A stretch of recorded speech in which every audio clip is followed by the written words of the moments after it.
ಅತ್ಯಾಚಾರ ಪ್ರಕರಣಕ್ಕೆ ಸಂಬಂಧಿಸಿದಂತೆ ಹಾಸನ ಜೆಡಿಎಸ್ ಮಾಜಿ ಸಂಸದ ಪ್ರಜ್ವಲ್ ರೇವಣ್ಣ ನಿರೀಕ್ಷಣಾ ಜಾಮೀನು ಅರ್ಜಿಯನ್ನ ಬೆಂಗಳೂರಿನ ಜನಪ್ರತಿನಿಧಿಗಳ ವಿಶೇಷ ಕೋರ್ಟ್ ವಜಾಗೊಳಿಸಿ ಆದೇಶ ಹೊರಡಿಸಿದೆ.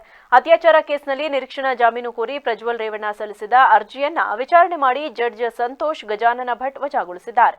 ಸೈಬರ್ ಕ್ರೈಂ ಪೊಲೀಸ್ ಠಾಣೆಯಲ್ಲಿ ಅತ್ಯಾಚಾರ ಕೇಸ್ ದಾಖಲಾಗಿತ್ತು. ಇತ್ತೀಚೆಗೂ ಕೂಡ ಅತ್ಯಾಚಾರ ಪ್ರಕರಣಕ್ಕೆ ಸಂಬಂಧಿಸಿದಂತೆ ಪ್ರಜ್ವಲ್ ರೇವಣ್ಣ ನಿರೀಕ್ಷಣಾ ಜಾಮೀನು ಕೋರಿ ಅರ್ಜಿ ಸಲ್ಲಿಸಿದ್ದರು.